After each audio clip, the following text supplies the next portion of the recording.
Good morning, Rotarians. This club meeting is called to order. Hey. So, hey, thank you so much for joining us this morning. Shortly, I'll be sharing my screen and leading us through another fun presentation to direct the conversation. Periodically, I'll bring the screen share down so that we can see each other's beautiful and friendly faces and have more dialogue. Family and friends are always welcome at our club meetings, so don't hesitate to invite someone like maybe your long departed exchange daughter, Feel free to speak out as you would in an in-person club meeting, but if you're not using your microphone, be sure to put yourself on mute, or maybe I'll do it at the cost of a club fine. So here goes. Welcome everybody to the Fortuna Sunrise Rotary Club meeting for December 30th, 2020, volume 26 of my presidential year. We have an amazing Rotary Club, and I am so thankful to be a part of it. This time, I'll bring down the screen share and introduce some guests. We've got, all the way from Spain, Natalia Segorpina in the house. Everybody's applauding. See those fingers waving? Yay, Natalia, thank you for, what time is it there? 4 o'clock. 4 o'clock. Well, it is 7 a.m. here, so thanks for joining us. Good morning. Good morning. And we also have from the Noon Club, Diana Rios.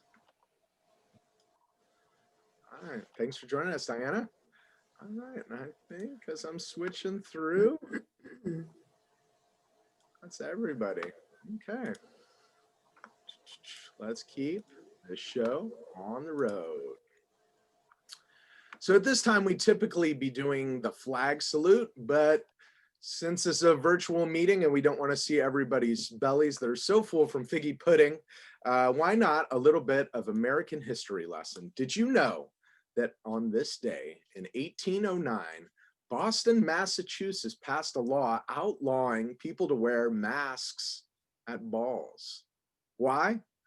Because masking identities equaled a party filled with unrestricted mingling and manners, to say the least. That was in 1809. How things have changed, huh? Now you can't go to a ball without a mask. Anyway, let's on to the next. Inspirational message. What a wonderful thought it is that some of the best days of our lives haven't even happened yet. We'll pass it on to Erin Dunn for the four-way test. Erin. Thank you, President Simon. Good morning, everybody. The four-way test. Is it the truth?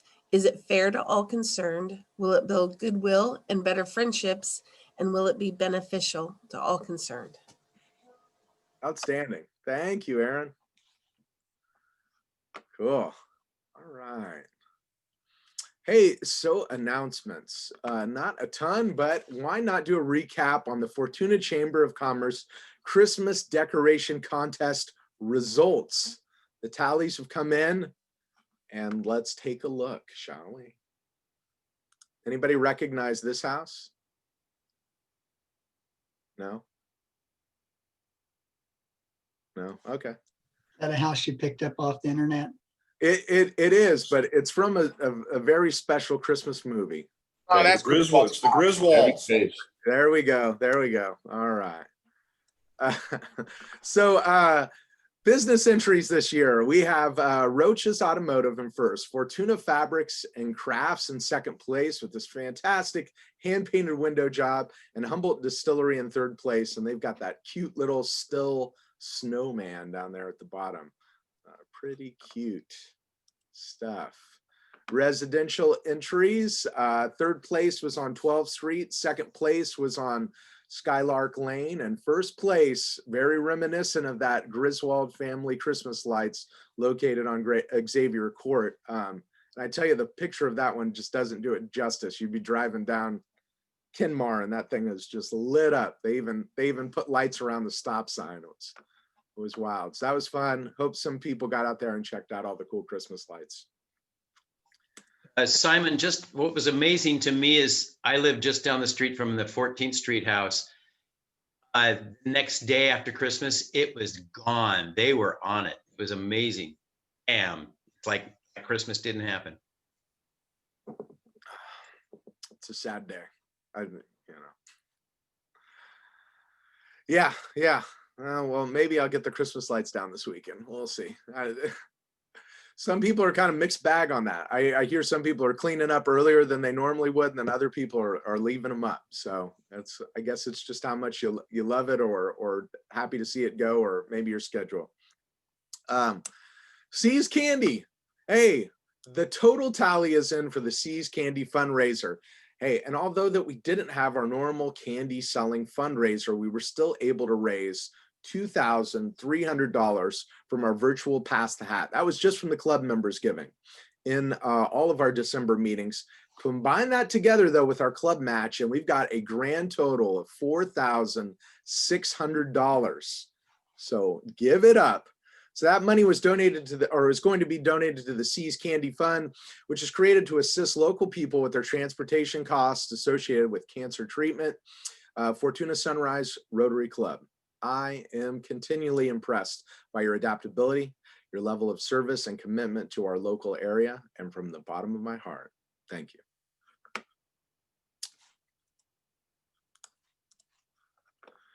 Backpacks. So this week, school is out. The next one will be January 13th, and we have Buster and Lori Garrison as well as Jeannie Weiss. And Simon, I'd like to add that I'll be sending out another sign up because we still have some sign up openings in January, February, March. So that'll be coming. Look for it. We've had a real wonderful participation by Sir Optimus. So just want to make sure we get it out again and everybody has a chance to sign up. Thanks. Thank you, Steve. At this time, are there any other Rotarians that would like to make an announcement as well? Good time for just announcements. Any groups, people, maybe things they want to share? How about just because somebody may have mentioned it at the beginning of the meeting, Rick Center, bingo winnings. Tell us more.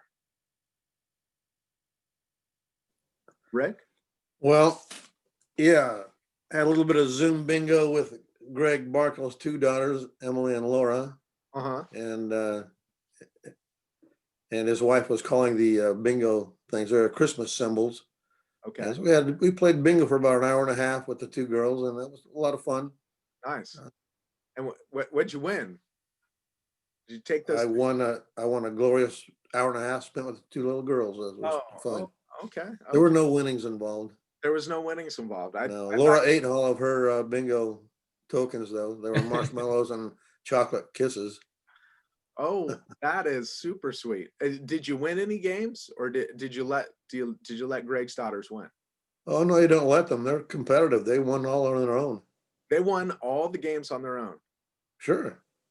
No, Joanne won most of them, Rick. So Rick, were you telling a little fib there? No. No. Playing is winning. It was so sweet. I'll throw in $10 for Rick. How about that? Hey, I love it. I love it. Thank you, Dr. Greg Marshall. Rick, that's pretty darn sweet. All right. I'll match Greg's 10. Oh, hey, hot dog. All right. Thank you so much. Thank you so much. All right. Anybody else? Admissions, things they want to share, boasts, brags? Good meal? I want to make an announcement that's kind of a share, but it's not about me. It's the Old Town Rotary and the Southwest Rotary are having their annual Yahtzee tournament on January 9th as a fundraiser for foster programs in Eureka area. But anyway, it's going to be Zoom this year, so we don't have to leave our homes and can join in the Yahtzee board game fun, just like the bingo fun. That was my quick announcement. Love it. Yeah, Bob. Simon, I just wanted to sort of pitch in Eureka had a lighting contest as well, albeit I think a little smaller than Fortuna's, and it was really fun. We my wife and I participated, and we always get sort of drive-bys, but this year there were just a million people out driving around looking at lights. I'd have people, walking through my lawn, taking selfies. It was really fun. Wow. Did you win any big prizes, Bob? The competition was pretty stiff. We were actually planning a Christmas with the Cranks thing. We weren't going to decorate at all.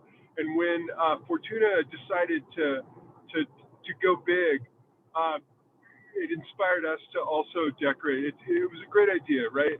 Give the kids something to do that's safe, COVID safe, and light up the skies. So we had a blast. We didn't get any prizes. In years past, we've been in the paper, but we mostly do it because my wife loves it. Awesome. That's very cute, Bob. But Right on. we were hoping, Fortuna Sunrise Rotary Club was hoping, because you were the only person, it sounds like, from our club that entered any kind of light contest, and you didn't bring home the gold. I mean, yeah, I'll put $20 towards polio, Simon. Thank you, Bob. You're amazing. Thank you, sir. Okay, awesome. Well, we'll keep this show on the road. All right. So being an art educator, something I've been doing weekly is sharing some art and talking about it a little bit, doing a deep dive. And then we have a Rotarian from our club talk a little bit about the art. They share and do a critique. So let's start it out, shall we? Min Wae Aung is who we're featuring this week. Min was born in 1960 in Anupiu, which is present-day Myanmar. At the time, it was Burma. And Wae Aung studied at the State School of Fine Arts in Yangon before working as a commercial artist and ultimately developing a signature aesthetic after a visit to the United States in 1993. He spent some of his early years living in a monastery and was inspired by the simple act of monks giving alms. His work has been exhibited globally at galleries and spaces such as King's Road Gallery in London and the Karen Weber Gallery in Hong Kong.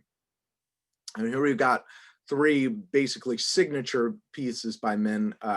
He uses a lot of yellows and reds. Everybody knows I'm a sucker for reds, but typically the figures are walking away from the camera or the person who's taking the picture or painting the painting, if you will. And we'll go a little bit deeper into that with the next slide here. So Min Wae Aung, a contemporary Burmese artist whose realistic work is characterized as a strong relationship between Burmese culture and the Buddhist philosophy. Although he doesn't consider his work to be religious, Wae Aung was more interested in people's movements, like walking, and capturing this as they walk away. Almost exclusively composed of representational acrylic watercolor paintings of multiple robed figures, his work features centrally located people in solid color spaces of yellows, oranges, and reds. A critic once wrote that the outlines of the brightly colored, subtly shaded figures are clearly delineated in black against a background often executed in a contrasting, pointillist manner. The shimmering background seems to create an aura around the figures, which are thrown into greater focus, giving them an intense, luminous quality. They seem larger than life. And I just love the subtleness, the attention to the folds and the robe. That's something artists have been practicing for years and years and years. Take a sheet, fold it up, draw it, right? And this artist in particular loves to demonstrate that. Folds in clothing, people walking away. I love how they just fade into the background in that illustration on the left-hand side, but then also he can throw in some really cool texture like the sand in the photo or the painting on the right. So beautiful stuff. So let's go to the last slide, and I'm going to call this morning on Ken Hauptby to be our art critique. Ken, you with us? Unfortunately, I am. Unfortunately, you are. Your time has come, sir. So tell me a little bit about this piece by Min Wae Aung. It's Water for Home. I can't figure out if the person in the picture is throwing something in the well or getting water out of the well. Okay. So it could be a science sci-fi type thing or a You think the person's maybe poisoning the well? Boy, you're sick, Simon. You said throwing something in there. That's the only thing I could think. You know, I should go to John Sapper since he's our water expert in foreign countries. True. But hey, that touches on something. Maybe why I put this one in as the last slide. Okay, well then. But no, it's just the detail is great. It just kind of shows how some countries they've had to, you know, they draw from a community well set up.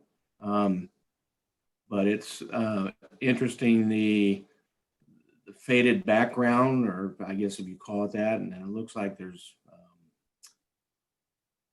water on the ground. I'm assuming that's what that is. So that's basically it. Okay. Ken, that was a fantastic job. You did great. I like how you used words like the faded background, talking about the color values. Excellent job. The one thing it's the subtleness of the painting with the folds and all that you talked about earlier. Yeah, there you go. No, those are all fantastic. The one thing I was hoping that maybe you'd make the connection is Rotary's 7 areas of focus. One being, anybody? Water. Clean water. Yeah. So for that $10 fine this morning, sir. I used the words you use. That should be free. Well, yeah, but like I said, you missed out on that one little gem there. So that's the only thing I'm dinging you for. I referenced John Sapper's water thing. Gee, what else you want? You know, you could have mentioned the other artist in the Sapper household.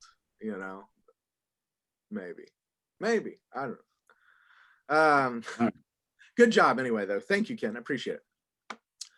All right, and another game that I've been playing. We've been kind of switching the rules of this game as we go through it. Scott Downey, I'm going to call on you this morning. Scott, you still with us? Maybe. Racing? Maybe he's not. Oh, I see him. Scott, here, I'm going to ask you to unmute. How about that? There we are. Hey, hot dog. So looking at these iconic art pieces from Katsushika Hokusai, who is famously known for the Great Wave print. It's probably his most popular Japanese woodblock print. It's of that crashing wave, right? But looking at these 3 art pieces that are not that, can you guess which one fetched the highest dollar in auction? Is it 1, 2, or 3? Dollar or yen or? I converted them all to dollars. So I think most of them sold in Europe with the exception of one. So it was a euros conversion. Well, if, you know, given the end of the year that we've had here, you would think that number 1 would be reflective of the contemporary situation, and it might have more appeal to a modern buyer.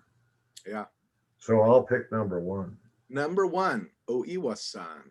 Yeah, beautiful piece. The first time I actually saw this was on the back of a punk rock album, but not the correct answer this morning. $5 fine. Sorry, buddy. All right. That sold for $7,200. Actually, the least amount of all the imagery shown here. How about we move it on to Don Jewett? You got a 50-50 chance. That's pretty darn good, Don. President Simon, I will take those odds. Okay. And I'm going to go for the mountainscape.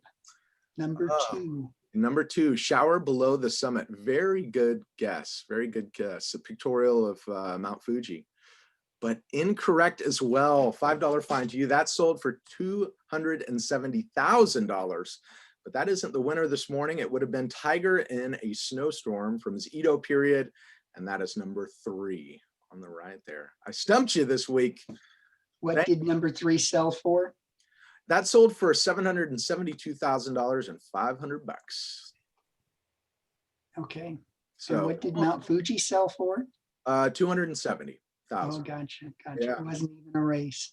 Yeah. It was the big spread between the pricing on these, and because he was a printing artist, right? A lot of his work was done in block prints. We looked at another printing format last week. We looked at lithography, but this week we're looking more at like wood block prints. Same kind of thing with registration and the colors and doing separate blocks and whatnot. But there's lots of his prints because he replicated them over and over again. So the prints fetch a little bit lower price, I think, than those original paintings that we've been seeing in the millions and whatnot. But yeah, good job, you guys. Thank you so much. Okay, let's see. I'm gonna stop the screen share real quick and I'm gonna do a quick look around. I think the person who I was gonna acknowledge this morning is not here, which is darn. Well, you know what? I will still If you need somebody to jump in here, I can help. Yeah, Don, what's up? Give it to us. Sure. So I just completed kind of a fun project that Ken Houtby kind of tried to allude to last week about me taking up the parking spaces at the post office here in Fortuna.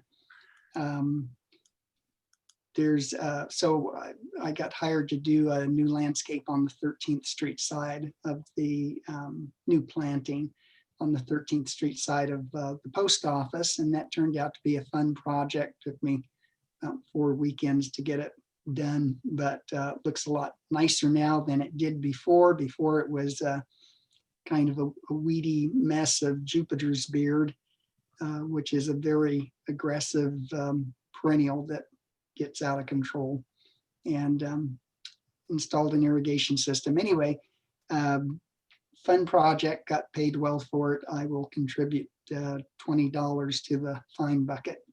Hot dog. Thank you, Don. Yeah. And when you go to the post office, take a look. I'll have to. You said it's right in front of the post office or on that side that faces the street? 13th Street side, not the Main Street side. Okay. So 13th. 13th. So it's just was just that little narrow strip between the sidewalk and the building, and then the 2 beds that flank the doorway, the 13th Street doorway. Outstanding. Fantastic. Yeah. I'll have to go check it out.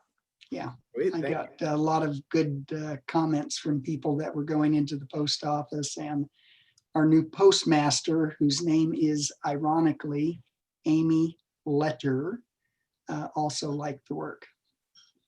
Nice. So you got to love somebody whose name mirrors their profession so closely. I heard Amy's husband's name's John Stamp too. John who? Stamp? Stamp, yeah. No, I know. So I'm No. No. Her husband's name is Ben. horrible. I'm kind of partial to the first name. Oh boy. Anybody else? Any other male jokes? Well, since my big recognition for this week, which I was hoping to fill some time up with, is not here, I will put that on hold, but we'll do an unfining.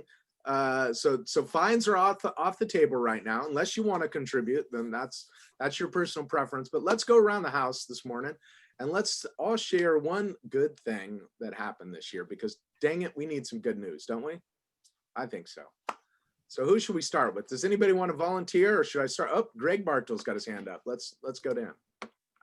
Dr. Greg. Okay, so I was not at last Wednesday's Rotary meeting because I had to get up to Eureka to the hospital around 6 in the morning to fill out paperwork for the Pfizer vaccine.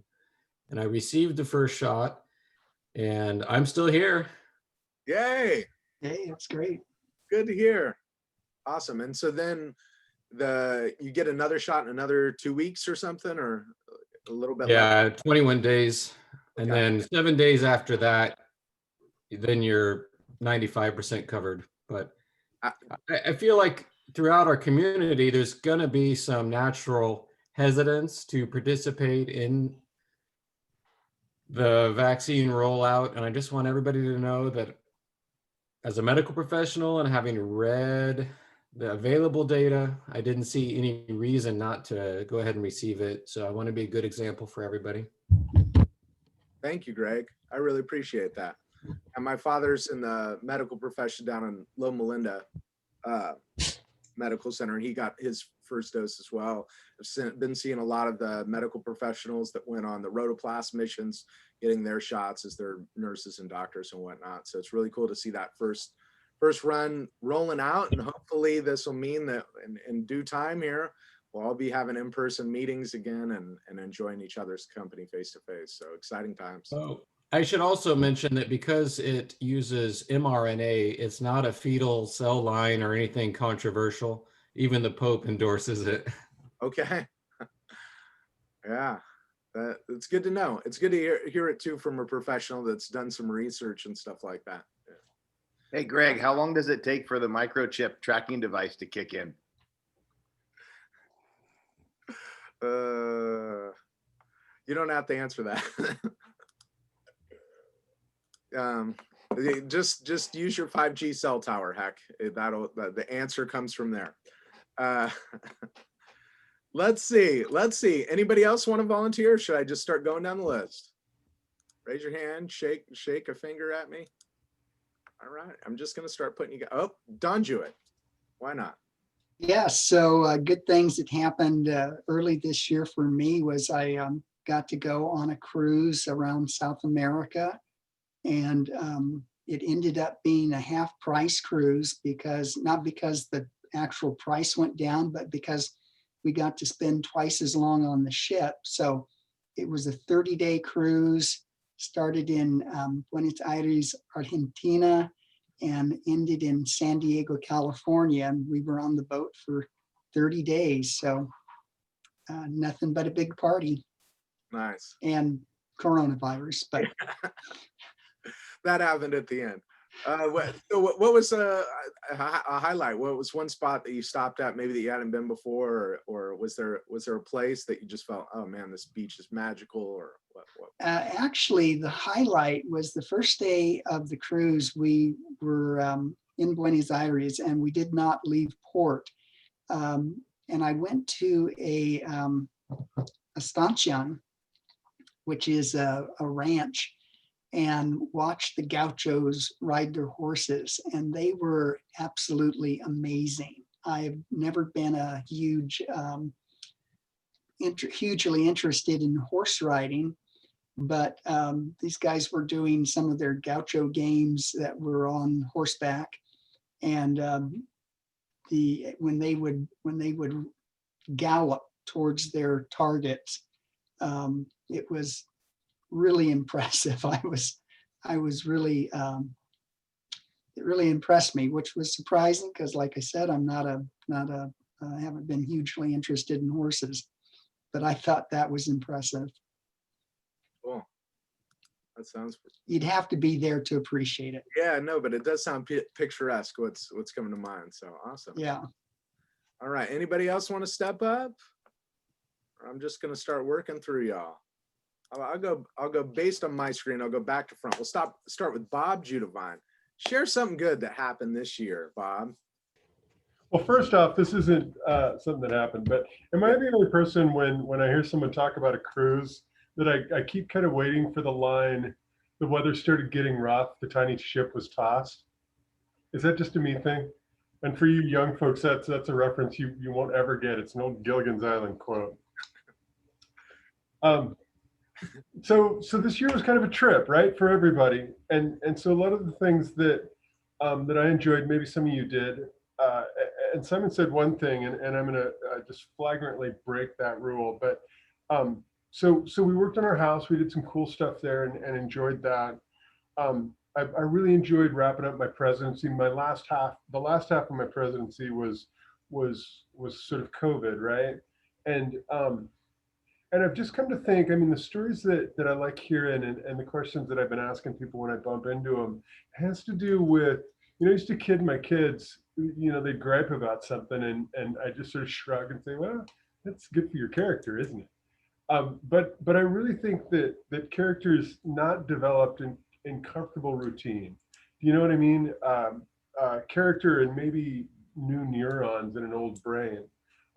It's sort of doing things, figuring out solutions to things that maybe we thought we'd solved a long time ago. So I've kind of dug that. I mean, I feel like I'm very different than I was when I started this year, and I think in some ways that's a blessing. So maybe it's just maybe my favorite thing was all the character building that happened in 2020. Amen. I love it. I love it. That's a great way of looking at things. Thank you, Bob.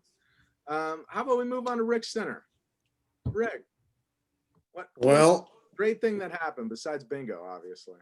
Besides bingo, yeah. I saved a lot of money this year, so I had to cancel 3 trips during 2020. So I guess that's a good thing.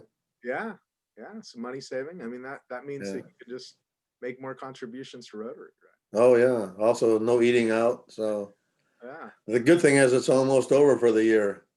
yeah, Hopefully 2021 will do a little better. totally. That's about it, folks. All right. Cheers. All right. How about Penny for Joe? Penny, what's a good thing that happened to you this year?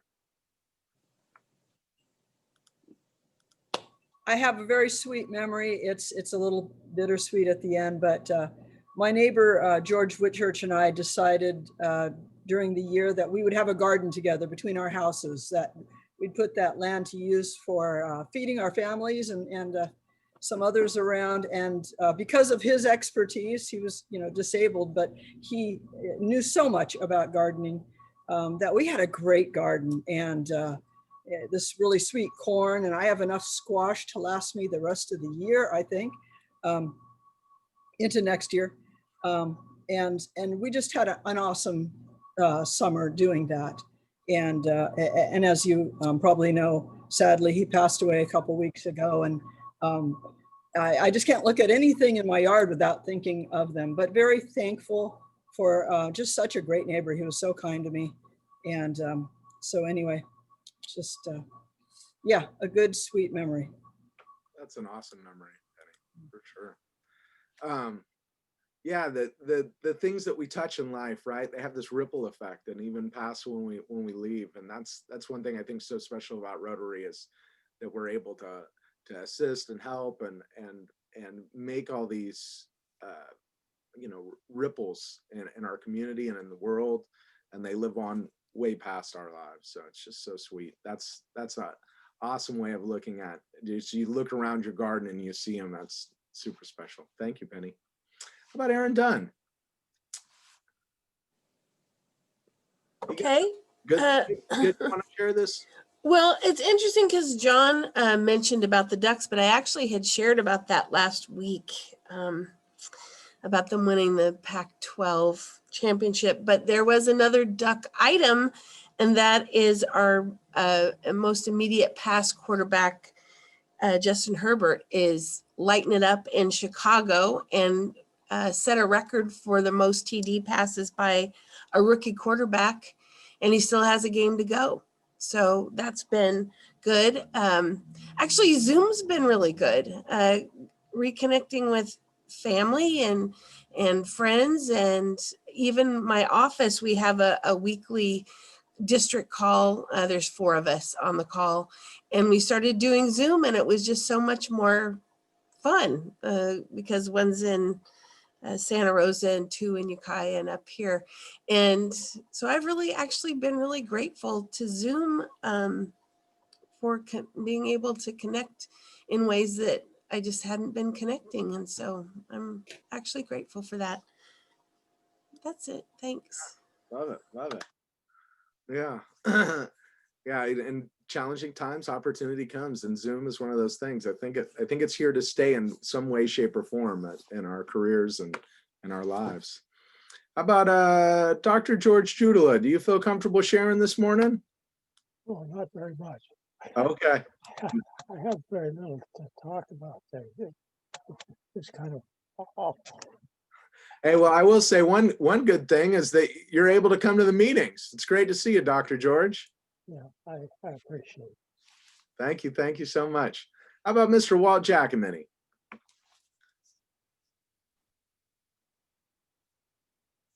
Walt, you got a good thing to share from this year? Yes, pre-COVID, we took a great trip. Went to the Cowboy Poetry event in Elko, Nevada, which not a lot of people can claim to have done that. Traveled on and stayed with friends in Arizona and family in Texas. So that was really a highlight. Got home just in time to lock down for COVID, so that fit pretty well. And we, unlike Dawn, we came home healthy. One observation I would make relating to what Bob talked about, and I'm not being judgmental here, but adversity does build character. Unfortunately, it also reveals it at times. And I think we've seen a lot of that this year, for good and for bad. Yeah, that's true. That's true. You know, the truth has been revealed. You know, it's definitely been a challenge for a lot of us. Cool. Thanks for sharing, Walt. The Cowboy Poetry event must have been a hoot. I remember my father was into mule riding all growing up, and he just loved cowboy poetry. He'd always have these poems in his head, and he, you know, recite them at a moment's notice. So fun stuff. All right. Let's see here. We'll move on to, how about Steve Garrison? Steve, you got something good to share that happened in 2020? Well, I'd say because of the developments in 2020, my wife and I got to spend a lot of time with our grandchildren because their parents both work, and they spent a lot of time at our house online, going to school and doing their homework. So that was a wonderful development. Beautiful. Love it. Love it. Yes. A good time to be with people, especially the people that we live with. The closest people in our life are our little pods and whatnot. We've seen the most of those people, and that's kind of been a blessing. We get to see all their characters, good and bad. So awesome. Love it, Steve. Let's see, who else? How about Sal Kenichi? You got a good thing that happened this year. I'm sorry, I have to drop off the call now. Come on, the Sal the Spotted Owl. I mean, this has been a tough one. Obviously, it's been racking my brain thinking about it. 2020 has been a very interesting year, to say the least. But one thing that I was thinking about is that, our business was considered an essential business. And so we've been working through this whole thing. And back in March, nobody knew what it was going to be like. Nobody knew what was going to happen and what was going to be open and what was going to be closed and how it was going to go. And we turned out to have just a really great year overall. So business was good. So that's something I'll take away from this year. And also very thankful that my family's been very healthy and so on. So I'll just leave it at that. Thanks. Awesome. Thank you, Sal. Yeah, some of us were really lucky to keep working, keep our jobs, and just So I think sometimes having that rhythm, that normal rhythm, really provided some sense of normalcy for us. How about Seth McGrath? Good thing that happened this year, Seth. Okay. A good thing that happened this year was my son was accepted to Embry-Riddle Aeronautical University and received the presidential scholarship, which is going to be worth $64,000 for his 4 years. So that's definitely the brightest spot of this year for us. Proud dad moment. Love it. Oh man. And he made some really beautiful chairs too in wood shop. I saw those floating around online. Goodness. What a talent he's got. Yeah, he sold those in 2 days. So wow, 2 days. yeah. Fantastic, man. Awesome. Thank you. Thank you so much for sharing. Let's see. I'm just moving through the list. How about Ross next? Ross, good thing that happened in 2020. Well, Aaron wanted to chime in something that happened this year that we are so lucky that we were able to attend this. And that was our 25th Fortuna Sunrise Rotary anniversary party. Because that was a big one. I'm sure glad that we were able to attend that without doing it through Zoom. So that was a good one. A couple of other things. Because of COVID, my mother's 90th birthday, we had a Zoom party for her, a surprise party, and we invited all the grandchildren from around the world, which would have been absolutely impossible. Some are in South Korea, they're in San Diego, they're in Portland, they're all over the place. But it was a surprise to her and she didn't understand how Zoom worked. So it was quite fun, for her talking to kids. She thought everybody was all in the same room. And, it was, we had to explain that to her. One of the joys I want to bring up is I learned about shopping at grocery outlet at 8 p.m. There's not a soul there. And I don't think I will ever go back to Saturday morning shopping ever again. It's a great time. It's the great crew at that time of night, and there's nobody else there. I enjoyed that. But probably one of the biggest things for me is in this year, I started a new band, and it's an instrumental surf band, kind of like the Ventures. And we've been rehearsing weekly, and we'll probably be doing a recording starting very soon. And we social distance, and we wear masks, and because it's instrumental, we don't sing, and we stand about 30 feet away from each other, and it's been quite fun, and it's a great escape, I'll tell you that. Ross, what's the name of that band? Believe it or not, the Paul Beatty, who operates the old steeple, he's a aeronautics and space nut. He wanted to call the band after Elon Musk's new rocket, Starhopper. So he wanted to call the band the Starhoppers. And I go, okay, dumb name, but it's okay. I'll go with it. Ah, I love it. I love it. Cute. Thanks for sharing. Oh, that's good. You got a whole list of stuff. I love it. I love it. How about Kurt Wise? Kurt, from the Redwoods there. What's a good thing that happened to you? I adopted a dog, adopted a cat, got a new truck. That's about it. Wow. That's a nice year. Yeah, it was good stuff. Good, good. What's the name of the dog? And I've stayed healthy, and my wife stayed healthy. It's been a little boring at times, but other than that, it's gone real well. Yeah, new dog and cat though, probably. Oh yeah, lots of challenges there. What are the dog and cat's names? The dog is Dolly. Okay. She's a black lab, and the cat is Snap, as in Ginger Snap. I love it. And next year you'll need new furniture. Yeah, we're almost there already. And a new garden. Yeah, lots of training issues, but we're getting there. We're getting there. Awesome. Thank you, Kurt. Thank you.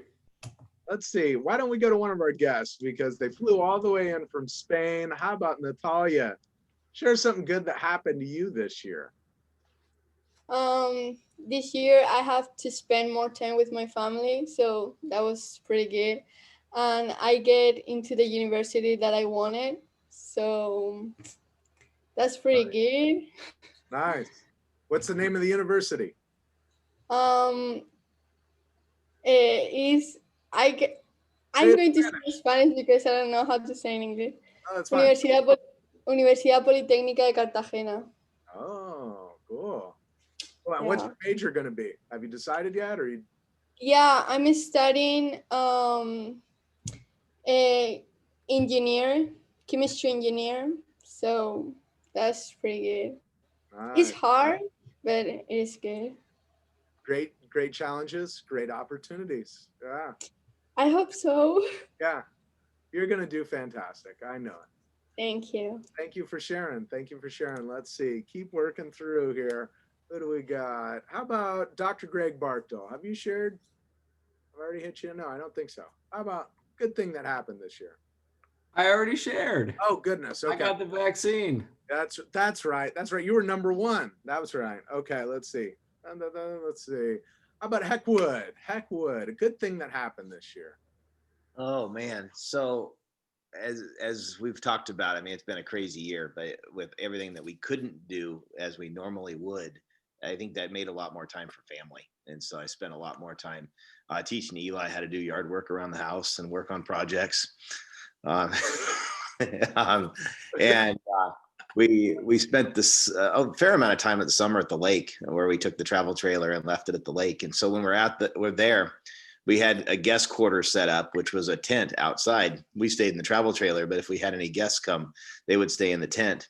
The tent was about 15 feet away from the garbage cans. So what happens at night in campgrounds around the garbage cans? Bears. Yes, that we had bears. And so my mom was visiting in the tent, and in the middle of the night, we hear the clanging, banging of the garbage cans. And my mom is 15 feet away from this big giant. So she had quite an experience. And so not only did it happen, the bear left, and then it came back again the same night. So Mom stayed in the tent both those times, but she ended up in the car. So there's a family story there. I love it. I love it. And the good thing is she didn't get eaten by that bear. The bear was not interested in her. It wanted the garbage in the can, but still, it makes you a little nervous. No kidding. No kidding. Well, thanks for sharing, Hack. Yeah, family time is so important. Scott Downey. Yeah, well, mine's family time too. My daughter moved back to Ohio with her fiance in October and encountered a terrible accident there and ended up in a great hospital, Kettering Memorial Hospital, a suburb of Dayton, Ohio, the capital. And she nearly died there the first 2 days. But amazing staff, neurosurgeons, and they saved her, and she's doing good. I'm able to call her. I'll call her after this meeting. Oh, pretty lucky. No kidding. Ooh. Well, thank you for sharing, Scott. Let's see, Carrie Anderson. Good thing that happened in 2020. Well, I kind of echo what everybody else is saying about spending a lot of time with family. You know, I have had the kids home a lot more, and while that is slightly frustrating at times while I'm trying to work and do other things, it's been a lot of fun, and I've actually spent more time with them this year than I've ever been able to, which was pretty cool. And spent a lot of time at the lake this summer, more than ever before. And the nice thing about that, especially for the kids, is it kind of just felt normal to them. We were able to kind of have a normal summer. That's what we do anyway. And you're out on a boat in the middle of the lake. So it's the perfect way to social distance. And we had a great summer and spent a lot of time with family and kids. And luckily for me, my office here at home, I don't know, I must have had like some kind of a vision of what was going to come, because my home office was completed about a week before the world shut down, and I just kind of worked out well for me. So anyway, not a bad year with all things considered. Thank you, Carrie. John Sapper, good thing that happened to you in 2020. Yeah, there were several good things. One near the beginning of the year, we added Charlie, our chocolate labradoodle, to the family. Only took him about 3 weeks to train me, so that worked out well. And he actually has been just great fun this year. I think also this year is given me the opportunity simplicity. And, I've always been a type A kind of an individual and this kind of slowed things down a bit, which resulted in things getting cleaned up around the house and going through and getting rid of stuff that's superfluous to begin with. And who knows why I wanted to keep it in the first place. And a lot of yard work and cleaning that up with it, that was good. And I think it was also capped off with the announcement several weeks ago couple months ago, that Cheryl's daughter Jen and going to be having a child here in May, and so we're looking forward to another grandchild coming in here next year. So all in all, I see 2020 was a time for opportunity. Great. Thank you, John. Charlie, the what was it, Labradoodle? Yes, he's a Labradoodle. He was the brother of some of you remember, the one that we auctioned off at our fundraiser this last year. And now what a character, my goodness. Nice. So a couple of us got new animals in our household. Love it, love it. Ken, good thing that happened in 2020. Anything? You got something. Ken Houpy. Oh, well, I didn't hear. I thought it said somebody else. Sorry about that. No problem. I tell you, we are thankful that, at least knock on wood to date, nobody in the family's gotten the virus. And that includes nephews, an ER doctor in Los Angeles, and a 92-year-old mother-in-law. So we're thankful for that. Plus the fact that, at least on our side, all of our kids and us have been still employed the whole time. So it's been an interesting dynamic with what I do, dealing with some of the facilities that I have to deal with and going into them and coming out of them still free of the virus. So that's kind of nice. So it's it's been an interesting year, but as we all learned from our parents who went through a lot of interesting years, depression and the wars, we can do anything we need to do. So it's been very enlightening in that aspect. So much so. Yeah. Human resilience. I love it. I love it. Thank you, Ken. Let's see. Did I miss anybody? Did I get you, Rick Center?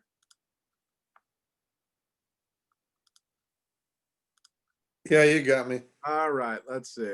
Going over all the faces. I think I hit everybody up. Is there anybody I missed?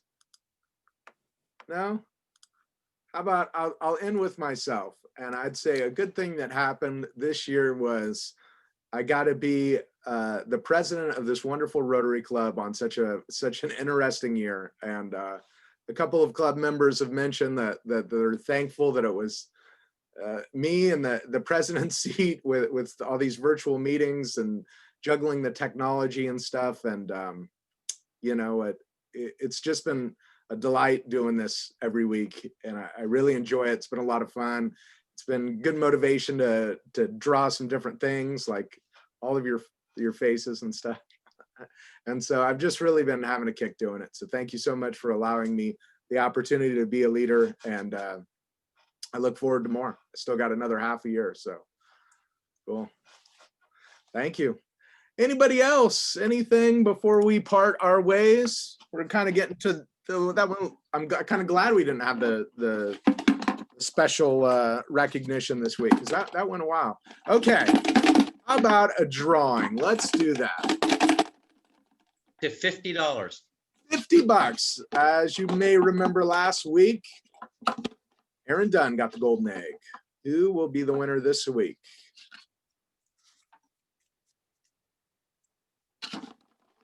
Not here. Let's see. Ross. Gosh, it's just staying in the household this week. All right, there's more balls in the bucket though this morning, so your odds are less likely, Ross. Let's see what we got.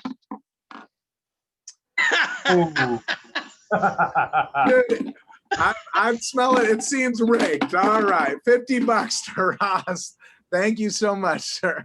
All right, I believe I will throw that towards polio. Whoa, okay, hot dog. Thank you, Ross. I appreciate it.